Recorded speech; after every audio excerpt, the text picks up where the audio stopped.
Hello, meus amores! Estou te pedindo uma licença poética aqui rapidinho antes de começar esse episódio, porque eu recebi uma notícia muito legal que eu queria compartilhar com vocês e que eu preciso da ajudinha de vocês também. O Passaporte pro Crime tá concorrendo ao prêmio de melhores podcasts do Brasil na categoria de crimes reais / investigativo. Literalmente esse é o nome da categoria. E agora eu preciso da sua ajudinha pra votar lá no site da premiação pra gente ir pra final e a gente, quem sabe, ganhar esse prêmio. Eu vou deixar o link na descrição do episódio, mas se não é só você procurar pelo prêmio Melhores Podcasts do Brasil no Google mesmo, se cadastrar no site, entrar lá lindo, maravilhoso, clicar para votar e selecionar na categoria Crimes Reais / Investigativo o podcast Passaporte pro Crime. Aproveito para deixar meu agradecimento aqui a todos vocês que votaram ou que vão votar e claro, né, todos vocês queridíssimos ouvintes aqui do podcast. Prometo que eu não vou mais incomodar não, bom episódio e beijo! Divorciada, decapitada, morreu.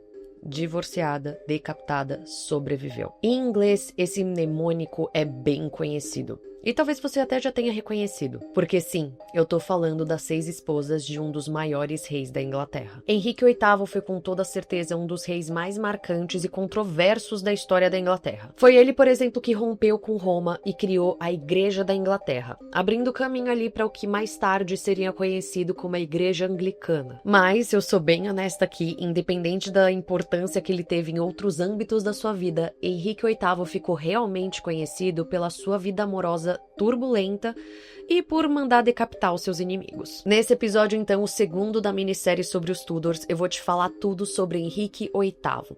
Eu vou te contar, então, sobre a infância dele, quando ele sequer pensava em um dia governar a Inglaterra. Vou falar sobre todos os escândalos da sua vida e finalizar, né, falando ali da sua morte. E é claro, no final desse episódio, eu também vou te contar o que você pode visitar na Inglaterra para aprender mais sobre a vida do nosso personagem principal, mas principalmente sobre essa reforma religiosa que ele causou na Inglaterra. E se você curte o Passaporte pro Crime, por favor, considere apoiar a gente. Na descrição do episódio tem vários links de como você pode fazer isso e cada plano de apoio tem uma recompensa. Então, se você tá interessado em ter acesso aos episódios extras exclusivos para apoiadores ou, de repente, o grupo exclusivo no WhatsApp ou até mesmo a newsletter que eu tô enviando para os apoiadores, é só você checar em um dos links da descrição do episódio e ver que plano te agrada mais. Dito tudo isso, bora pro episódio. Eu sou a Andressa Esfer e esse é o Passaporte pro Crime, um podcast que vai te trazer histórias de crimes, suspense e aquelas histórias meio macabras de várias partes do mundo. Alguns desses lugares eu conheci, outros eu espero conhecer em breve. Henrique Tudor, sim, gente, mais um Henrique Tudor, mas esse é o Henrique Tudor filho, nasceu em 28 de junho de 1491 no Palácio de Placentia, em Greenwich, na Inglaterra. Ele era filho do rei Henrique VII e da sua esposa, Elizabeth de York. E ele teve outros 6 irmãos. E se você ouviu o último episódio do Henrique VII, você sabe que alguns dos irmãos do Henrique Filho, e peraí que já vamos entrar nisso, eles acabam não sobrevivendo, mas a gente vai retomar essa ideia aqui. E já pra esclarecer, deixar todo mundo alinhado, pra esse episódio aqui eu vou me referir ao Henrique, nosso personagem principal, né? O Henrique Filho, como Henrique Filho. Porque no episódio do pai eu tava falando Henry, mas aí pra cá eu preciso falar Henrique. E aí, assim, eu vou tomar muito cuidado pra não dar nó na cabeça de vocês, porque eu vou falar do Henrique pai e Henrique filho várias vezes, tá bom? Mas estamos alinhados. Mas focando aqui na infância do Henrique filho, nosso personagem principal, o grande ponto aqui é que a infância dele, ela não foi lá grandes coisas, porque ele era o segundo filho homem. Então, assim, não se esperava que um dia ele fosse governar a Inglaterra. Quem realmente tinha o foco de tudo e estava no centro das atenções e tudo mais era o irmão mais velho dele, o Arthur, que de fato era o herdeiro do trono. Mas então o que se sabe de fato da infância do Henrique Filho, assim, o que se tem registro, é que ele recebeu uma educação de primeira, assim, com tutores famosíssimos e super importantes. Mas tudo isso pensando ou em uma carreira eclesiástica, né, ou em uma carreira secundária, assim, na corte. E ainda com relação à sua infância, assim, desde muito pequeno, e tipo, muito pequeno mesmo, ele já foi nomeado a vários cargos honorários e vários cargos eclesiásticos. Do tipo assim, só pra te dar um exemplo, né? Aos 2 anos de idade ele já era duque de York. E eu sei que pode parecer estranho fazer isso, afinal de contas, do tipo, um neném Duque de York. Mas enfim, mas isso era uma prática comum, tá? Porque era uma forma da família conseguir manter os lucros daquele cargo dentro da família. E estaria tudo bem, estaria tudo certo, quer dizer, Henrique estaria vivendo a sua vida, se preparando pra ter uma função que eu não vou saber te dizer qual seria, e estaria tudo lindo, se o seu irmão mais velho, o Arthur, não morresse do mais absoluto nada e deixasse Henrique como herdeiro do trono do pai.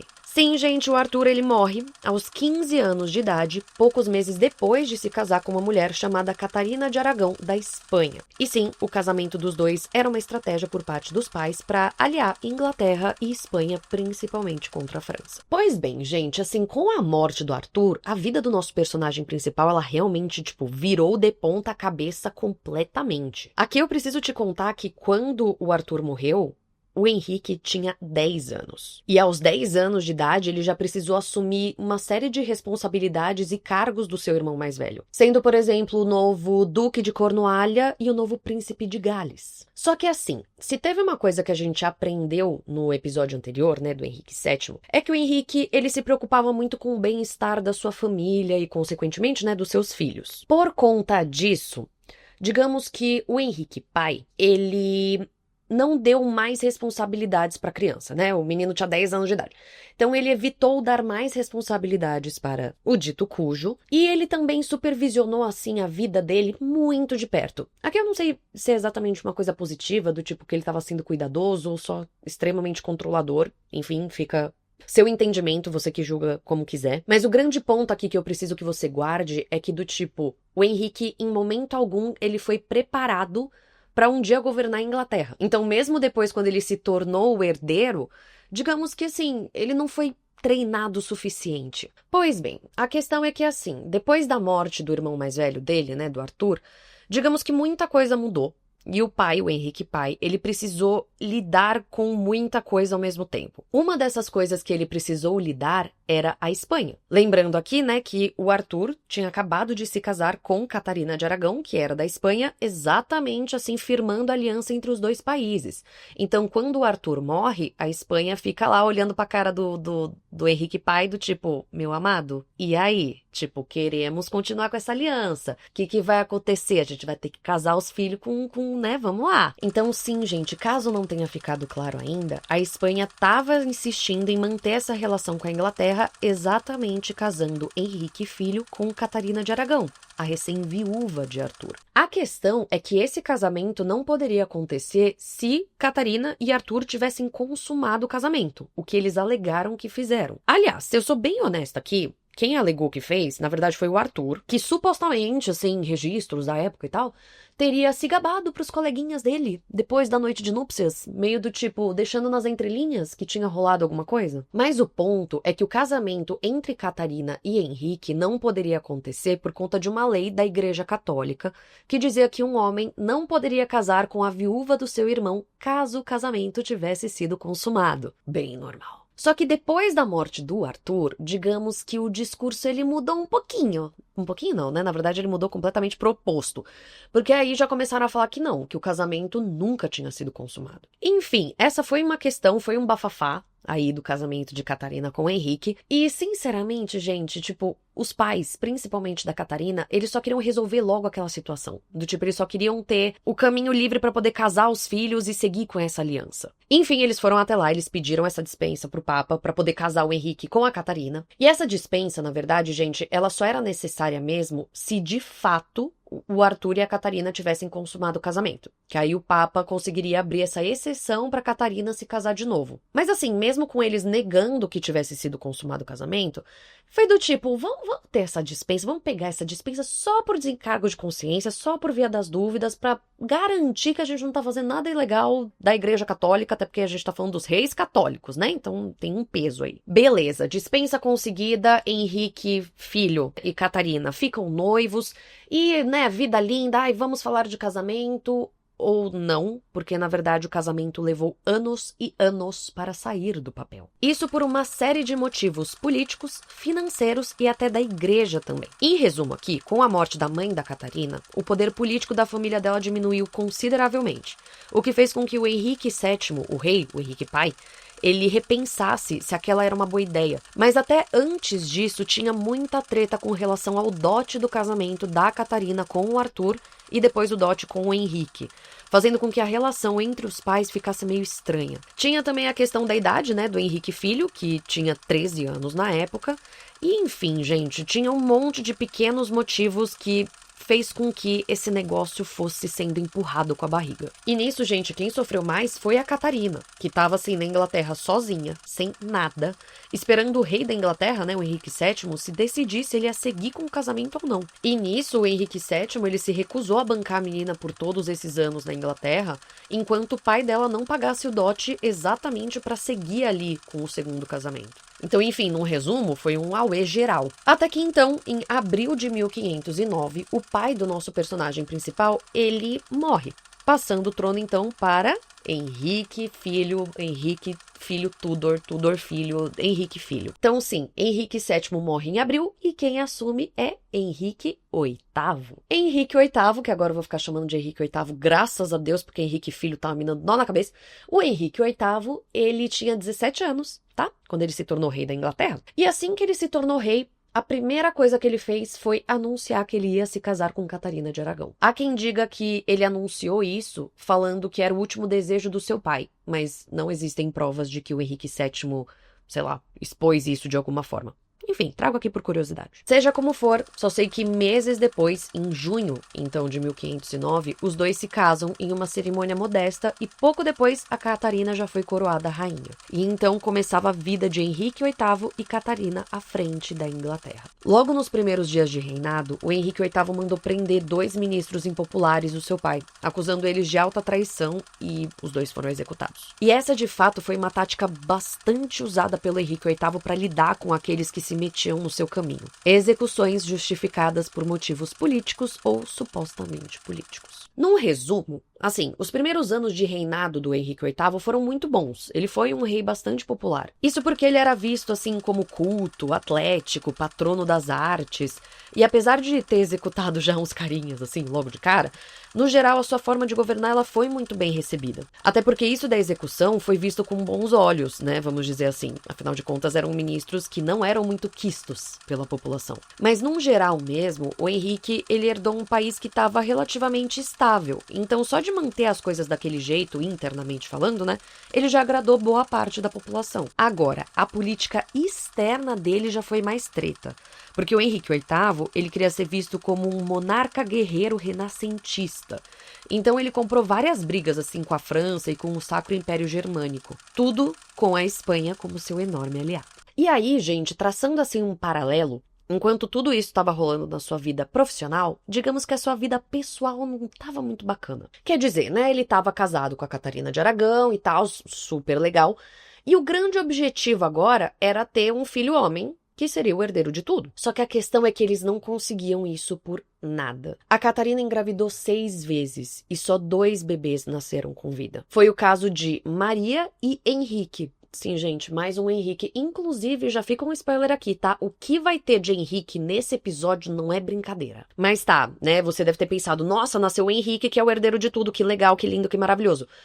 O Henrique, ele acabou falecendo meses depois de nascer. Isso tudo que eu tô te contando, gente, foi entre 1510 e 1518. Então, ao longo desses 8 anos, a Catarina engravidou várias e várias vezes.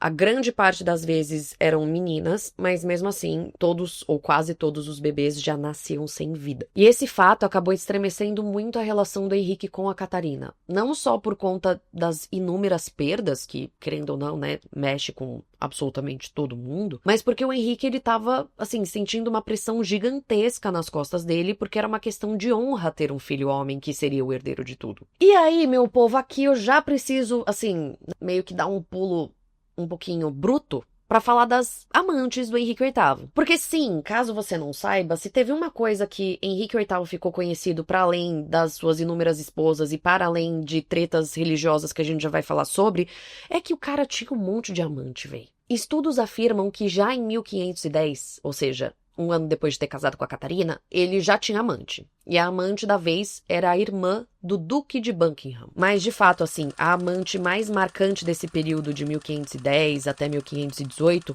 foi Elizabeth Blount, com quem o Henrique ficou por 3 anos e com quem ele teve um filho homem, que vocês têm uma chance de adivinhar o nome. Sim, o nome dele era Henrique Fitzroy, ele nasceu em 1519 E bom, ele era um filho ilegítimo, né? Mas ele foi reconhecido pelo Henrique VIII e foi eleito duque, assim, de Richmond alguns anos depois. Já uma outra amante conhecidíssima de Henrique foi Maria Bolena. Sim, gente, Maria, não Ana, respira. Para de ansiedade. Ansiosa, daqui de ansiosa já basta eu. Respira. Maria Bolena era a dama de companhia da Catarina de Aragão.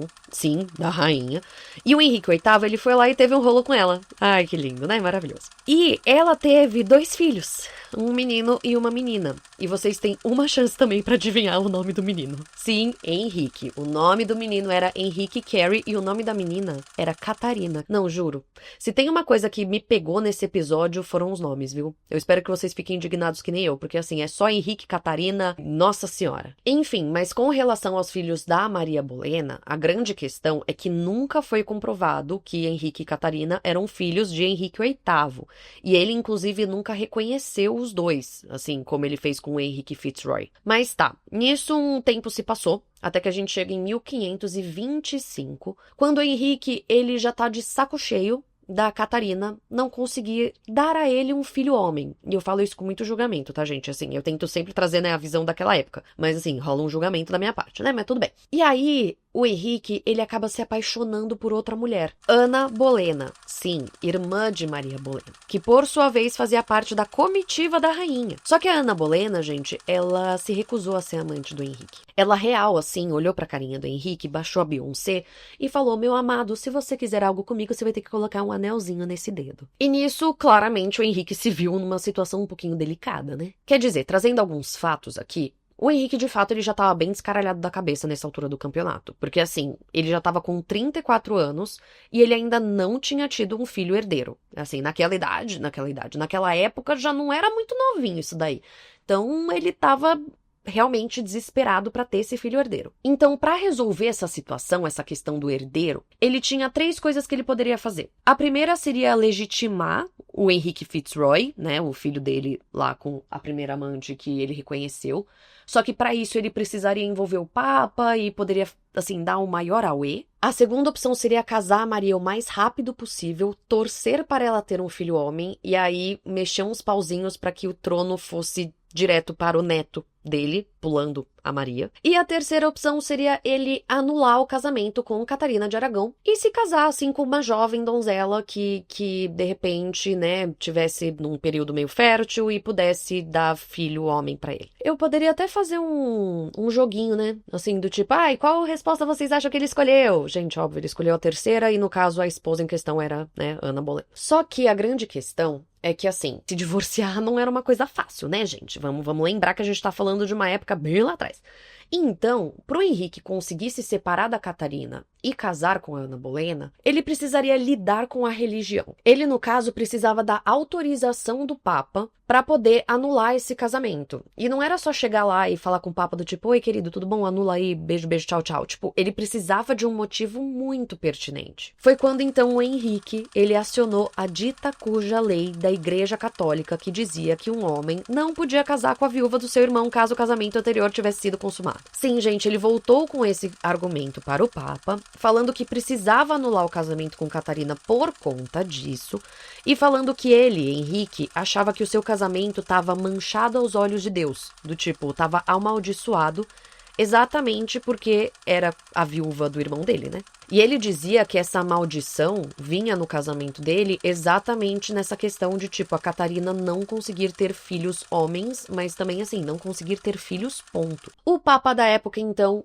ele ouviu tudo que o Henrique tinha a dizer, ficou lá sorrindo, concordando, tal, ouvindo tudo, lindo, maravilhoso. E aí, quando o Henrique terminou de falar, assim, esperando do tipo, e aí, Papa? Qual vai ser? O Papa olhou pra cara dele e falou, meu amigo, hoje não. Então, sim, né, o Papa, no caso, ele se recusou a anular o casamento dos dois. No caso, o Papa, ele se recusou porque ele estava sofrendo, assim, uma enorme pressão do Sacro Império Romano Germânico, que, no caso, era comandado por ninguém mais, ninguém menos que o sobrinho da Catarina de Aragão. E que, bom, né, no caso, não queria que a sua tia se divorciasse do rei da Inglaterra. Só que o Henrique, ele não aceitou o não como resposta. Então, ele ficou insistindo, insistindo, desculpa, gente, não trava-línguas, e o Papa seguiu negando. E esse impasse, assim, gente, ele durou por anos, até que o Henrique, ele deu um passinho além, e ele bateu de frente com a Igreja Católica, falando que, assim, que o Papa não tinha que ser o líder de tudo, não. Quem tinha que ser o líder de tudo era o monarca. Do tipo, que o monarca inglês que devia ser o chefe supremo da igreja, né? E não a igreja controlar uma monarquia como a monarquia inglesa. E aí, gente, eu preciso só abrir um parênteses aqui pra te dar um contexto de algo muito importante que estava acontecendo nessa época e que vai conversar muito com essa atitude tomada pelo Henrique. No caso, eu tô falando da Reforma Protestante, liderada ali por um cara chamado Martinho Lutero, que começou em 1517, quando o Lutero publicou as famosas 95 Teses. Basicamente, o Lutero, ele estava indignado com várias práticas da Igreja Católica, principalmente a venda de indulgências, que era do tipo pagar em troca de perdão. E esse movimento acabou crescendo tanto que virou um rompimento com Roma e deu origem ao que hoje a gente chama de protestantismo. Protestantismo esse, gente, que assim, o Henrique VIII, ele foi completamente contra, assim que surgiu o movimento e tudo mais. Ele defendeu super, assim, o Papa e a autoridade do Papa e o catolicismo e não sei o que lá. E ele foi, inclusive, reconhecido como um defensor da fé, do tipo, assim, isso foi realmente uma coisa na vida dele. Só que agora, com o Papa recusando a anular o casamento dele com a Catarina, digamos que o gato, ele mudou, assim, da água pro vinho. E agora que eu vi que eu fiz uma brincadeira com água e vinho, mas tudo bem, gente, já ficou legal, né? Encaixou. Só sei que, então, em 1533, o Henrique, ele se casa secretamente com a Ana Bolena e com o apoio do novo arcebispo, ele declara que o casamento dele com a Catarina, ele nunca foi válido. E como se não bastasse, gente, no ano seguinte, o Henrique dá a cartada final. No caso, na verdade, o parlamento inglês aprova o Ato de Supremacia, que colocava o Henrique como chefe supremo da Igreja da Inglaterra. Ou seja, ele não só se separou formalmente da Catarina, mas ele também se separou da Igreja Católica e de Roma. E é aí que nasce, então, o que a gente conhece como Igreja Anglicana. Mas, assim, nesse primeiro momento, essa nova religião, ela era exatamente igual ao catolicismo. Tipo, exatamente. A única diferença era quem era o líder supremo. Então, ao invés de ser o Papa, o líder de tudo, era o rei. Mas tá, divorciado agora oficialmente de Catarina e casado com Ana Bolena, reza a lenda que a Catarina foi banida da corte e os seus aposentos foram dados assim logo de cara pra Ana Bolena, como se absolutamente nada. E a Ana, então, ela tava nas nuvens, assim, vivendo o conto de fadas que ela tanto sonhou, do tipo, ela como rainha da Inglaterra, com direito à coroa, aposentos da Catarina e tudo mais. E logo de cara, assim, a Ana Bolena, ela engravidou exatamente como o Henrique VIII queria. Só que ela deu à luz a uma menina chamada de Elizabeth. O Henrique VIII não ficou feliz, quer dizer, né, ele tava com pressa ali pra ter um menino, mas ele tava paciente, era só o começo. E aí nisso a vida foi passando, tal, se passaram alguns anos, assim, até que o Henrique, ele viu na Ana Bolena o mesmo problema que ele teve com a Catarina. Quer dizer, a Ana Bolena engravidou diversas vezes, mas ela teve vários abortos espontâneos, mas nenhum deles foi tão grave quanto o de 1536. Em 1536, o casal ele recebe a notícia de que a Catarina de Aragão tinha morrido. E não só isso, o Henrique ele sofreu um acidente gravíssimo, assim, de cavalo. E ele ficou gravemente ferido. E nisso a Ana Bolena, ela estava grávida de novo, só que foi muito estresse ao mesmo tempo, né? Quer dizer, com a morte da Catarina de Aragão e com o acidente do Henrique e tal, e a pressão em cima dela estava 3 vezes maior, porque assim, o Henrique estava mal, então era do tipo... Gata, o que você tem dentro aí da sua barriguinha? Eu ia falar do útero, mas achei feio. Não que barriga seja bonito, mas tudo bem, tipo, falar do jeito que eu falei. Enfim. Mas tava do tipo, e aí, gata, o que vem aí? Porque, né, a gente precisa do herdeiro homem. E aí, no meio disso tudo, a Ana sofreu um aborto no dia do funeral da Catarina. E o feto era um menino. E aí, gente... Karma is a bitch, assim, porque realmente o Henrique, ele fez com a Ana Bolena exatamente o que ele fez com a Catarina, no sentido de, não foi exatamente, mas no sentido de, viu que a mulher não ia conseguir dar um filho homem, já tava com outra mulher ali engatilhada, queria se livrar da Ana Bolena o quanto antes. Só que uma coisa que eu acabei não te contando, porque só agora é relevante, é que assim, enquanto a vida profissional dos dois estava passando e estava acontecendo tudo isso, digamos que a vida profissional dos dois não estava muito bacana. Isso porque parte da população e de políticos importantes ali da Inglaterra viam na Ana Bolena uma mulher que, digamos assim, não era a esposa legítima do rei. Quer dizer, eram pessoas que viam o casamento com a Catarina como sendo legítimo, que gostavam da Catarina, que defendiam a Catarina com unhas e dentes. Claro que existiam algumas pessoas que pensavam que não, né? Que a Ana Bolena, que era a esposa legítima, e aí, consequentemente, né, a filha dela, a Elizabeth, que era a herdeira do trono e tal, enfim. Mas já tinha esse clima nada amistoso na Inglaterra. Então, em outras palavras aqui, gente, sim, tinha uma galera que não gostava de Ana Bolena, que achava que ela não deveria ser rainha, e não só isso, de fato não gostava da personalidade dela. Isso porque a Ana Bolena, ela não chegou na corte inglesa de cabeça baixa, o que seja, e ela de fato se recusava a cumprir com o papel de rainha submissa que era esperado dela. A Ana era super inteligente, objetiva, direta, opinativa e se envolvia em questões políticas do reino. Inclusive, né, a gente precisa lembrar que ela colocou o rei contra a parede, falando que só ficaria com ele se ele fizesse dela rainha, né? Então, assim, a bichinha era braba. A questão é que, digamos que nada disso foi bom para Ana Bolena. Quer dizer, ela foi acumulando inimigos aqui e ali. E quando o Henrique, ele percebeu que a relação dele com a Ana não traria o tão esperado e desejado herdeiro, ele se sentiu traído. E foi só uma questão de tempo até a corte seguir os passos do Henrique. Eventualmente, então, a Ana Bolena foi isolada da corte. E depois de um tempo, ela foi acusada de adultério, incesto e alta traição. E mais algum tempo depois, ela foi presa. Sim, a rainha da Inglaterra presa na Torre de Londres. Ela foi julgada em maio de 1536 e considerada culpada, sendo condenada à morte. E, de fato, ela foi executada dias depois. Aqui, gente, eu preciso te contar que realmente se acredita que ela foi vítima de um complô político. Não que, de fato, né, ela fosse culpada e tal. Mas esses detalhes de Ana Bolena, digamos que é assunto para outro episódio. Mas o que eu preciso que você guarde é que sim, Ana Bolena foi decapitada. E nisso, meus amores, Henrique VIII já estava de olho na próxima esposa, que literalmente estava assim, já paradinha esperando por ele. Eu adorei que eu usei literalmente errado, né? Mas vocês entenderam. E no caso, eu estou falando de Jane Seymour, uma das damas de companhia de Ana Bolena e amante por quem Henrique se apaixonou quando a sua esposa não podia dar a ele o filho herdeiro que ele tanto esperava. Aqui, gente, eu só preciso te contar que há quem diga que ele teve várias amantes enquanto ele estava com Ana Bolena, tá? Só que a Jane Seymour foi a mais importante. E, enfim, seja como for, o fato é que o Henrique VIII casou com Jane 11 dias depois da execução de Ana Bolena. E depois do casamento, digamos que o Henrique ele foi um pouquinho mais além, porque ele decretou o segundo ato de sucessão, que nada mais dizia, né, que é assim, os filhos do Henrique e da Jane, eles sim eram legítimos, e eles sim eram os herdeiros de tudo. Basicamente ali tirando tanto a Maria, né, que era filha com a Catarina de Aragão, quanto a Elizabeth, que era filha com a Ana Bolena,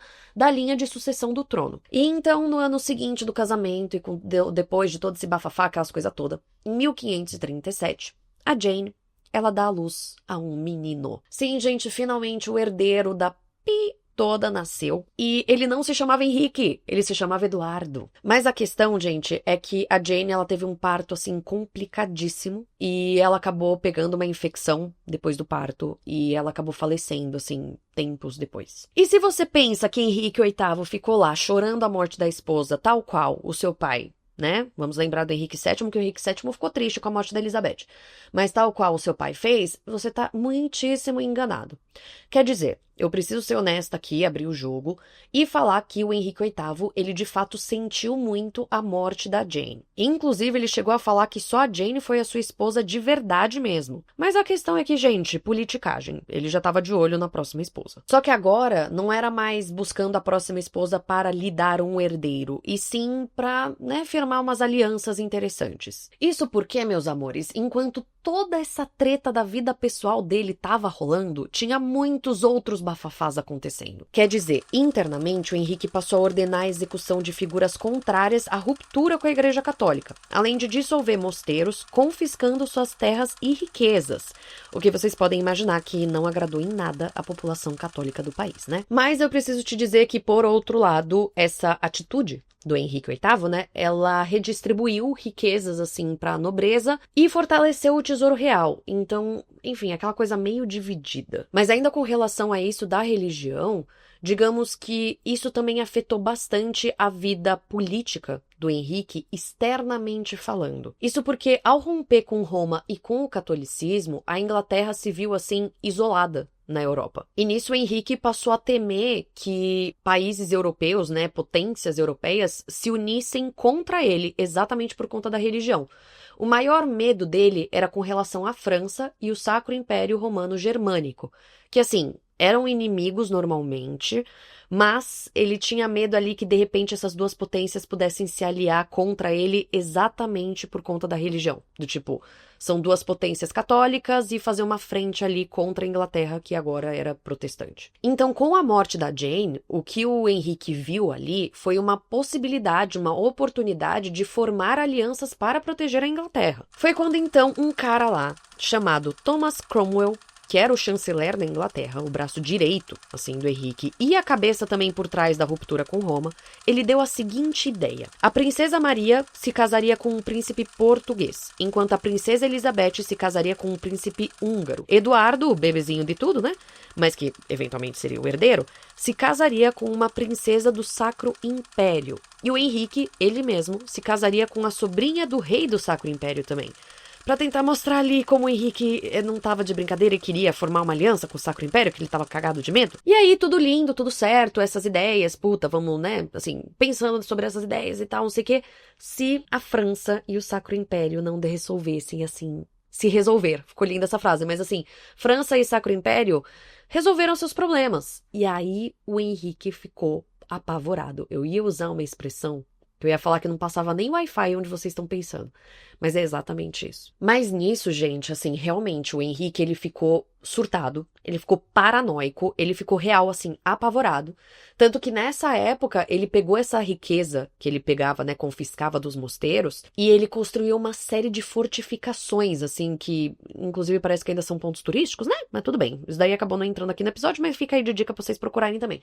Mas ele construiu uma série de fortificações, exatamente temendo ali um ataque. E lógico, nisso tudo ele tava desesperado pra resolver de uma vez por todas quem seria sua esposa pra formar uma aliança ali com algum país, com, enfim, que pudesse ajudar ali na situação. E, eventualmente, essa esposa foi uma mulher chamada Ana de Cleves. Ana de Cleves, no caso, era irmã de um duque que comandava um território dentro do Sacro Império Romano e que estava, assim, entre o luteranismo e o catolicismo. Então, enfim, o chanceler da Inglaterra, ele achou que seria um bom negócio casar o Henrique com essa Ana para fortalecer essa frente contra os católicos na Europa. Só que quando o Henrique conheceu a sua esposa pessoalmente, ele não ficou feliz. E aí você deve pensar, pô, ele não ficou feliz por quê, né? Tipo, um monte de coisa que ele poderia não ficar feliz. Ele não ficou feliz por conta da aparência dela. Ele se casou com ela, porque o negócio já estava muito avançado para voltar atrás, mas ele não consumou o casamento. E no dia seguinte da noite de núpcias, ele já virou e falou, gente, não consigo ficar casado com essa mulher aqui porque não gostei da aparência física dela. Ele falou também de alguns odores, mas independente. Ele, de fato, anulou o casamento meses depois e a Ana de Cleves, ela recebeu o título de irmã do rei. E ela foi super bem cuidada e tal, tipo, enfim, até o resto da vida dela. Mas tá. Só sei que então o Henrique, ele tava de volta na treta maior ali de encontrar uma esposa que pudesse ajudar ele politicamente. Só que aí ele se apaixonou por uma jovem de 17 anos. A noiva da vez era uma mulher chamada Catarina Howard, uma das damas de companhia de Ana Bolena e sobrinha do Duque de Norfolk. Estaria tudo bem. Estaria tudo certo se Norfolk não fosse rival político de Thomas Cromwell, o chanceler da Inglaterra, braço direito e todas aquelas coisas que eu já falei. E aí, gente, resumindo em um tweet, eventualmente, em 1540, o Cromwell ele foi executado, acusado de traição, junto de uns outros carinhas que ele também defendia ali. E no mesmo dia que ele foi executado, o Henrique VIII se casou com Catarina Howard. E aí, beleza, eles estavam casados e tal, beleza, lindo, maravilhoso, até que um dia o Henrique, ele é chamado de canto. Ele é chamado de canto e ele é avisado do tipo, ó, meu queridinho, sabe a sua esposa, Catarina Howard? Então, chegou ao nosso conhecimento que ela já se envolveu com os outros homens antes de você. E que, inclusive, ela tinha um noivado ali, ela tava noiva, de um carinha antes de você. O carinha, no caso, foi chamado pra depor e ele confessou, tá? Ele falou, sim, eu era noivo dessa mulher. Ao que Catarina Howard negou firmemente, falou, não, imagina, pelo amor de Deus, nada a ver. Só que aí, quando o carinha percebeu que tava feio pro lado dele, ele decidiu dar uma cartada final, assim, pra tipo, meio que tirar a atenção dele. né? E aí ele contou que a Catarina tinha um novo amante dentro da corte. O amante em questão era ninguém mais, ninguém menos que um cortesão, assim, muito próximo do Henrique VIII. E era um cara chamado Thomas Culpeper. E aí, gente, nesse caso, realmente já existiam provas mais concretas. Quer dizer, os dois chegaram a admitir que eles tinham se encontrado sozinhos e tinham cartas apaixonadas que a Catarina escrevia pra ele. Encontraram isso também. Só que os dois negaram que eles chegaram a fazer algo, tipo, consumar algo. Seja como for, gente, o Henrique VIII, ele só olhou pra cara de todo mundo e falou: ih, desce a faca aí no pescoço de geral. Enfim, então os três, tá? Foram executados, decapitados. Então, a Catarina Howard, o Thomas Culpeper e o carinha lá que era supostamente noivo da Catarina Howard. Mas não só isso, uma quarta moça, quer dizer, né? Segunda moça, quarta pessoa. Deu pra entender. Também foi executada porque ela supostamente facilitava os encontros entre a Catarina e o Culpeper. Mas sim, a Catarina foi decapitada e isso tudo aconteceu em 2 anos. Pois bem, nossa, gente, tá até ficando repetitivo, mas estamos chegando no final, graças a Deus. Em 1543, o que o Henrique vai lá e faz de novo? Se casa. Dessa vez com uma mulher chamada Catarina Parr, que era uma viúva rica, reformadora de coração, que faz com que o Henrique ele saia daquela mistura de catolicismo com protestantismo e se aproxime mais do protestantismo. Mas não só isso. A Catarina Parr, ela ajudou o Henrique a se reaproximar das suas filhas. Tanto que foi nessa época que ele decretou ali o 3º ato de sucessão, que falava que sim, Maria e Elizabeth eram filhas legítimas dele e tinham direito sim à linha de sucessão ali do trono, né? Obviamente o Eduardo, que era o único filho homem, era o primeiro na linha, mas as duas vinham em seguida. E aí, assim, gente, finalmente, quando o Henrique acalmou o facho, na verdade, assim, eu acho que ele foi forçado a acalmar o facho, na verdade, porque nessa altura do campeonato o que começou a dar errado foi a sua saúde. A saúde do Henrique, ela não começou a dar problema nessa época da vida dele.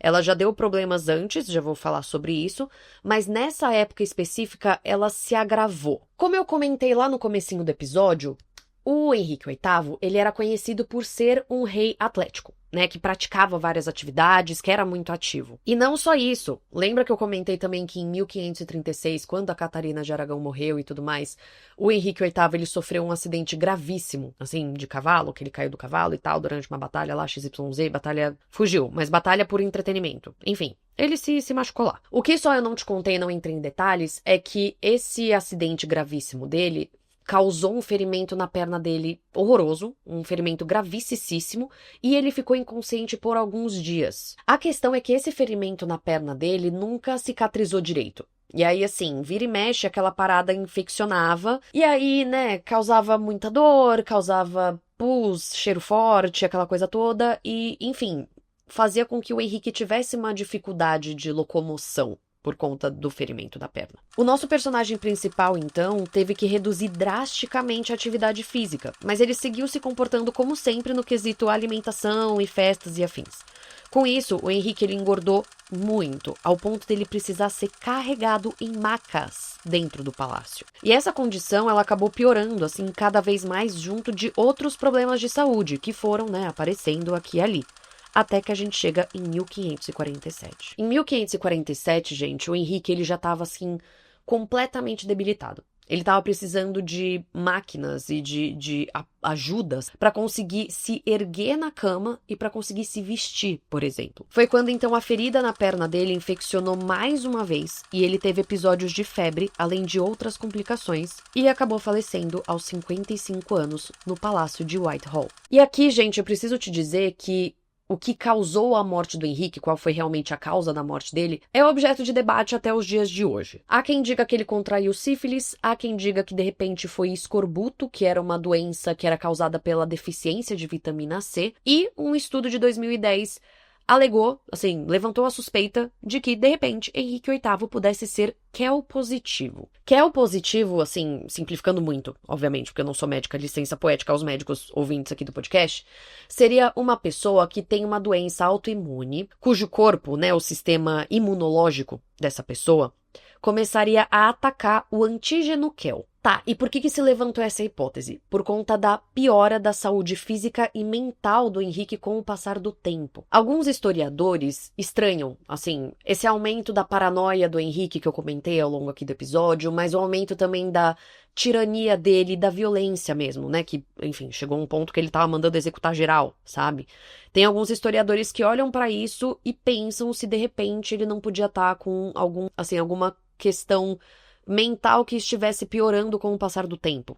Me expliquei mal nesse finalzinho, mas acho que deu pra entender. Mas mais além disso, essa doença explicaria o porquê que as suas esposas tiveram tantos abortos. Porque aí o problema não eram as mulheres, eram ele. Enfim, eu não vou conseguir explicar aqui com riqueza de detalhes de novo, porque eu não sou médica, né? Mas basicamente essa doença, ela afetaria o feto.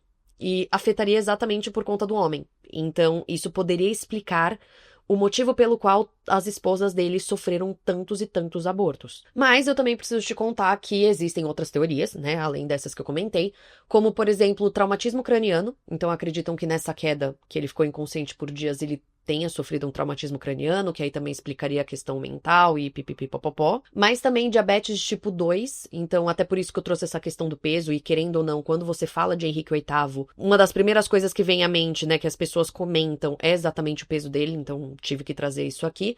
Mas tem, assim, uma série também de outras questões e outros, assim, fatores que as pessoas levantam como sendo a causa da morte do Henrique VIII. E, de novo, nada disso é comprovado. Não existe nenhuma prova concreta, assim, pra ajudar a realmente afirmar ou negar alguma dessas hipóteses. Então, enfim, em outras palavras aqui, gente, Henrique VIII estava morto. Até hoje ninguém sabe por quê, mas Henrique VIII estava morto. E ele teve um funeral, assim, grandiosíssimo, refletindo a sua posição como um dos reis mais poderosos da Inglaterra. Até que o seu corpo foi enterrado junto de Jane Seymour na Capela de São Jorge, no castelo de Windsor, em um túmulo, assim, bem simples. A ideia, gente, na verdade, é que ele fosse ser enterrado num mausoléu, assim, enorme, gigantesco, todo cheio dos brilhos das coisas, tudo. Só que, no caso, esse projeto, ele nunca foi finalizado, tá? Enquanto ele tava vivo. Então, enterraram ele ali no cantinho junto com a Jane mesmo. E com isso, meus amores, eu encerro a história do episódio de hoje. Gente, Henrique VIII é realmente, assim, Jesus. É uma história tão cabeluda, porque é isso, é tanta coisa. Aí, assim, você quer falar da vida, a vida pessoal dele, dá um livro. Aí, a vida profissional também é importante. Pô, aí tem a questão da religião. Enfim, eu sei que eu demorei pra fazer esse roteiro, viu? Demorei pra fazer esse roteiro. E mesmo assim, sinto que podia ter me aprofundado mais aqui ou ali.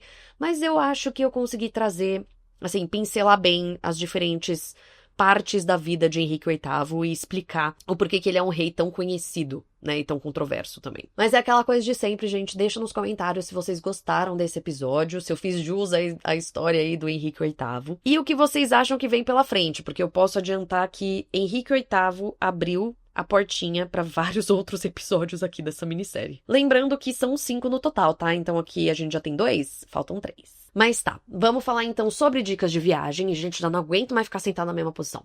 Vamos falar sobre dicas de viagem, e para esse episódio especificamente, óbvio, quero falar sobre a vida do Henrique VIII, mas eu quero explorar também essa questão da religião, e tudo isso em Londres. O primeiro lugar que eu quero trazer então é o Palácio de Hampton Court, que foi a residência predileta do Henrique VIII, que ele mandou assim reformar e construir várias coisas aqui e ali. Por exemplo, existe lá o Grande Salão, que tem dedos do Henrique VIII por toda parte. O que eu achei interessante desse salão é que ele foi construído quando o Henrique tinha acabado de se divorciar da Catarina de Aragão e tinha se casado ali com a Ana Bolena. Então, no telhado desse grande salão tem o brasão da Ana Bolena e as letras H e A entrelaçadas. Doideira, né? Outro lugar famoso desse palácio são as cozinhas Tudors, esse é o nome, que são, assim, cozinhas no plural, no sentido de cozinha com várias salas. E, tipo assim, gigantescas. Quer dizer, eu não sei se as salas são gigantescas, não visitei, né, gente? Ainda, vou lá. Mas tô querendo dizer do tipo, muitas e muitas salas, do tipo, é uma parada gigantesca. Isso porque, gente, essa cozinha, ela tinha do tipo 200, funcionários, né, entre cozinheiros e outras pessoas ali. E saíam dali 800 refeições por dia. E aí, essa cozinha especificamente, ela foi construída durante o reinado do Henrique VIII, mas ela foi usada, assim, por séculos depois. E assim, gente, fora esses 2 cômodos, pelo que eu tava vendo, a visita inclui uma série de outros aposentos que vão te contar a história dos Tudors, assim, querendo ou não.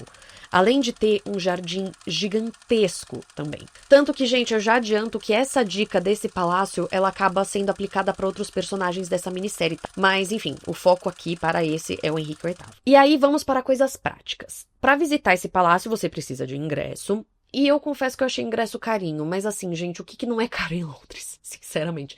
Todas as dicas que eu tô dando eu tô achando caras, mas é porque realmente é caro, assim.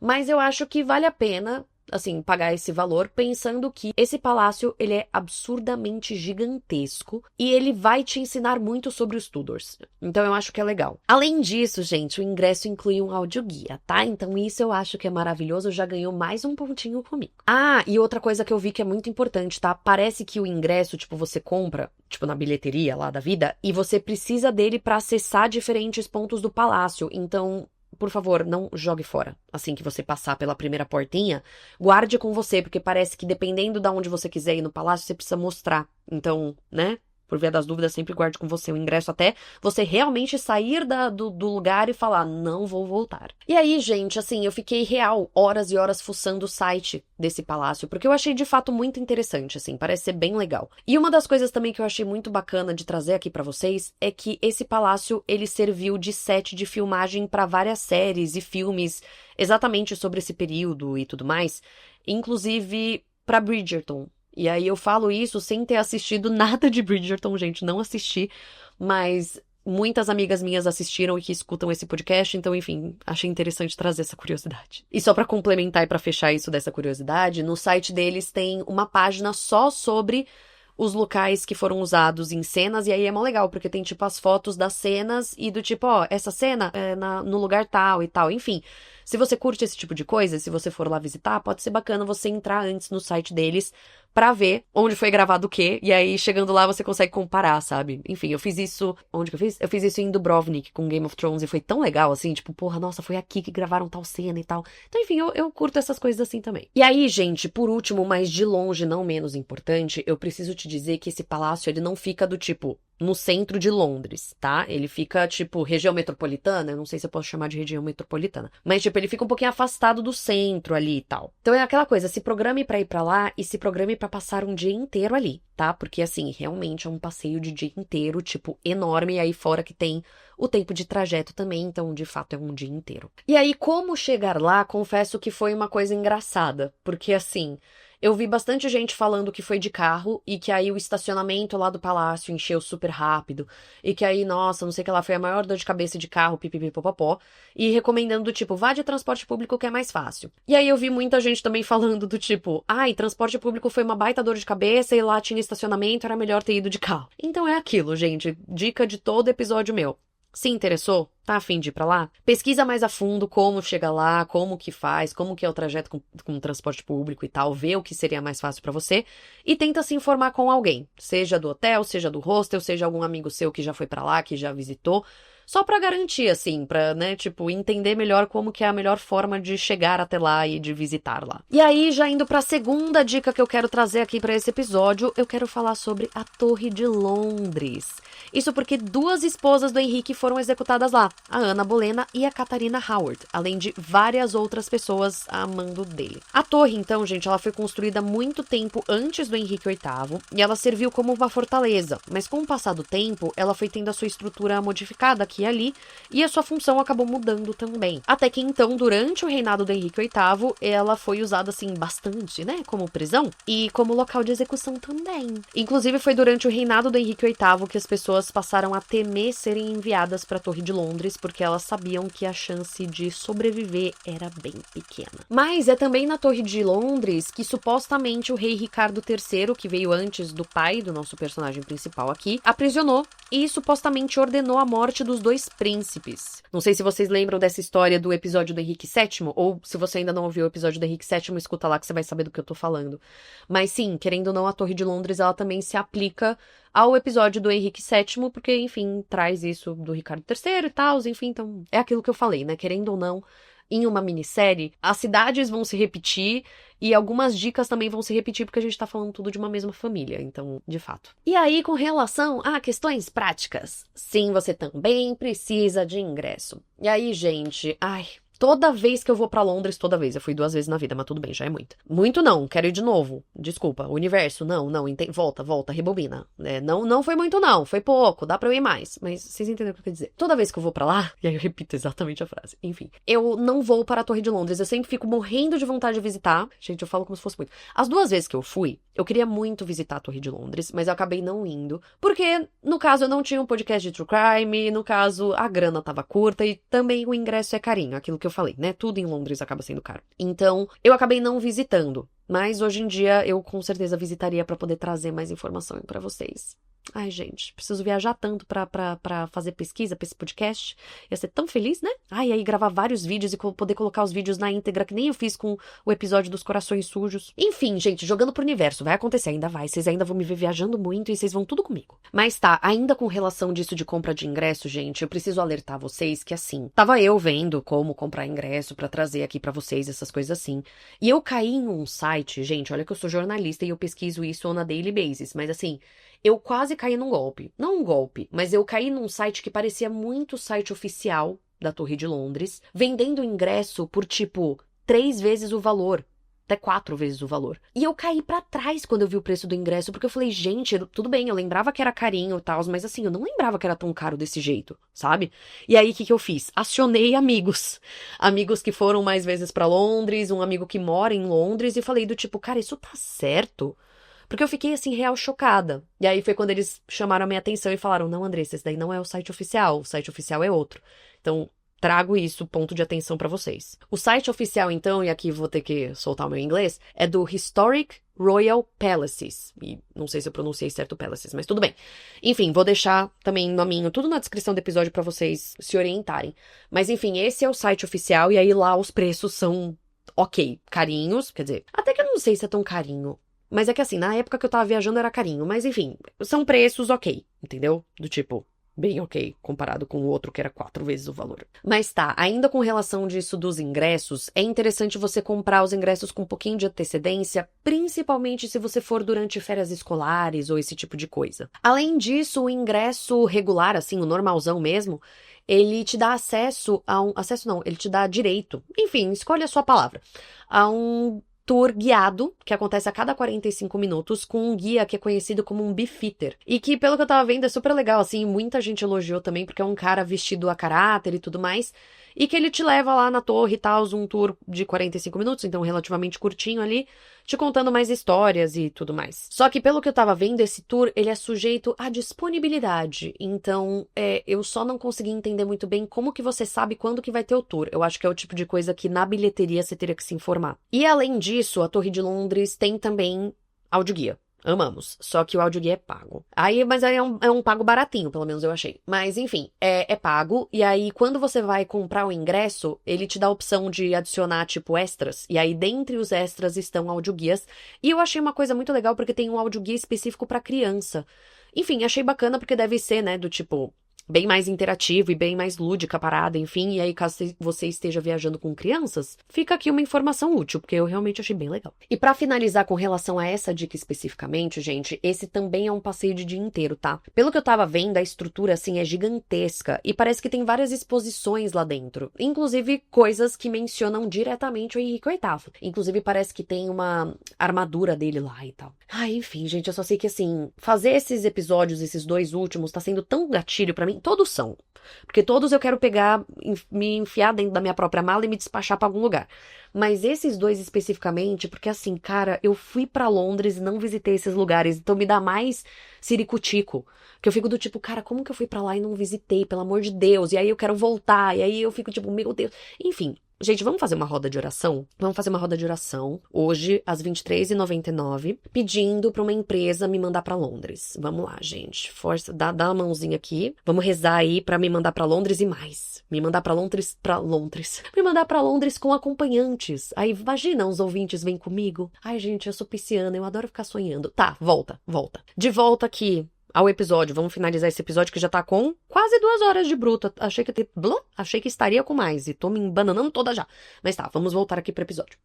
Pra finalizar as dicas de viagem, gente, eu queria muito trazer pra vocês um museu que explorasse essa questão da reforma protestante, essa questão da criação da igreja anglicana. Agora eu já vou ficar chamando de anglicana, mas enfim, que explorasse esse rompimento com Roma, porque enfim, foi uma parada muito importante na Inglaterra, então eu queria muito que tivesse um museu sobre isso, mas eu não encontrei um museu específico sobre isso. Como sempre, eu aciono aqui essa minha comunidade linda, maravilhosa. Caso você saiba de algum museu que fale sobre isso, por favor, deixa aqui nos comentários do podcast, seja no Spotify, seja no YouTube, porque, enfim, isso tudo é muito rico e às vezes eu que não encontrei mesmo e você mora em Londres ou visitou Londres ou conhece alguém em Londres e sabe que existe, então se você conhece, deixa nos comentários. Mas aí o que eu encontrei como uma forma de trazer isso da religião para esse episódio foi a Abadia de Westminster e a Catedral de São Paulo, que foram 2 locais, assim, ligados à religião, né, obviamente, que foram afetados por conta dessa reforma. A Abadia de Westminster era um mosteiro, na real, e ela chegou a ser fechada durante o reinado do Henrique VIII, que logo em seguida reabriu o espaço como sendo uma catedral subordinada ao poder do rei. Já a Catedral de São Paulo era, assim, o centro do catolicismo em Londres. E sofreu muito com a reforma, tendo santuários seus destruídos, por exemplo. Enfim, só sei que depois esse espaço ele foi usado como palco para sermões oficiais da igreja anglicana. E aí, gente, como eu falei de Westminster no último episódio, para esse daqui eu decidi que eu vou falar da Catedral de São Paulo, tá bom? Então tá bem, obrigada. Todo mundo de acordo? Todo mundo de acordo. Pois bem, para visitar essa catedral, se você vai visitar, obviamente, né, como uma forma turística, você precisa comprar um ingresso. E aí esse ingresso, ele te dá acesso a uma série de galerias dentro ali da catedral. Mas não só isso, te dá acesso a tours guiados, que eu achei muito bacana. E aí tem tours, gente, tours, eu tô um pouquinho fanha, tours com T, né? Tá bom, obrigada. Parecia que tava com D. Tours. Ai, meu Deus, como que eu falo isso, né, de uma maneira menos ridícula? Mas tá, o seu ingresso também te dá acesso a esses tours guiados, que eu achei interessante porque tem várias opções, e aí são opções diferentes com durações diferentes. Então, eu vi que tem, acho que de 20 minutinhos, mas tem uns que duram mais, assim, 60 minutos, até 90 minutos, se eu não me engano. E aí, tal qual o tour do Beefeater, esse daí você também precisa se informar assim que você chegar ali na catedral. É o que eles recomendam pelo site deles, né? Do tipo de você ir lá, se informar, saber qual tour que vai rolar, quando, como, onde, horários, enfim. E aí você fica ligeiro. E eu achei bem bacana isso desses tours, porque agora toda vez que eu falar tour, eu vou ficar querendo rir. Mas tá, eu achei interessante porque eu suponho que vão falar bastante sobre a reforma. Mas caso não falem, você pode perguntar. E isso eu acho riquíssimo, não é mesmo? Mas caso você seja a pessoa anti-tour, a pessoa que gosta de visitar sozinha, tranquila, numa boa, esse ingresso te dá acesso a um audioguia.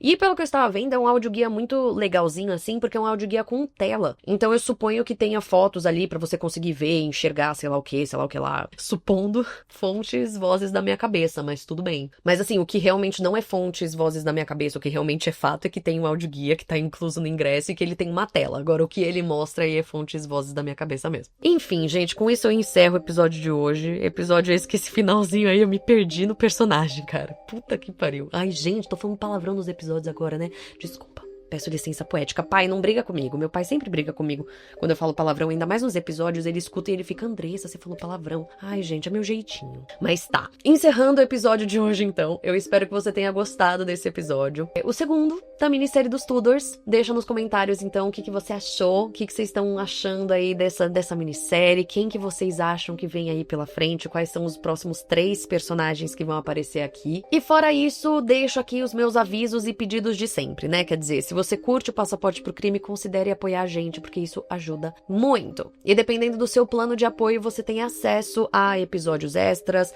a grupo no WhatsApp, a newsletter. Então, enfim, você tem acesso a coisas muito bacanas que eu tô oferecendo em troca, que eu tô trabalhando com muito amor e muito carinho. Eu e o meu editor, né? Obviamente. Mas a newsletter e o grupo no WhatsApp, o Gui tá também, tá? Inclusive, às vezes ele fica mandando uns trechos meus que ele tá editando e que eu tô errando. É ótimo, viu? Maravilhoso ser humilhada ali, ao vivo. Brincadeira, gente, eu dou risada junto. Eu acho hilário, porque realmente, se vocês vissem o bruto desse episódio, por exemplo, vocês iam tá rindo da minha cara até 2050. E aí o Guilherme fica rindo da minha cara até 2050, aí ele tá pegando recortes e mandando lá no grupo no WhatsApp pra outras pessoas rirem também. Vulgo vocês, apoiadores e ouvintes. Mas tá, tem grupo no WhatsApp e tal, a newsletter, aí sou eu que faço sozinha mesmo. Mas é tudo feito com muito amor e com muito carinho pra vocês. Porque eu sempre falo isso, mas a troca que a gente tem é muito legal. Essa comunidade é incrível, eu sou eternamente grata a vocês. E tudo que eu puder fazer pra trazer o melhor tipo de conteúdo com a melhor qualidade pra vocês, eu vou fazer, né? Então, assim, é isso. Já nem sei mais pra onde tô indo, gente. Esse é o problema de começar as frases sem saber pra onde eu vou. Então, fica meu agradecimento já também a todos vocês, obviamente. Esse era o pedido número 1, de considerar apoiar a gente. E o pedido número 2 é de enviar esse podcast pra alguém que você acha que vai curtir. Que, assim, curta os Tudors, que curta viagem, crime e história, que curta todas essas coisas aqui que a gente fala no podcast. Ou, de repente, aquela pessoa que seja parecida comigo, que vai olhar pra minha... olhar ou ouvir, né, o que eu tô falando e vai ficar do tipo, gente, essa pessoa é maluca que nem eu. Pode encaminhar pra essa pessoa também. Vai que a pessoa gosta do meu jeitinho e se identifica e fala, ai, eu também sou doidinha. Ai, gente, vamos todos ser amigos. Adorei. Enfim, gente, já tô falando besteira aqui, já tô me embananando. Chega, tá bom. Um beijo e até semana que vem, que no caso não vou te levar para outra parte do mundo, mas sim vou te contar sobre outro membro da família Tudor.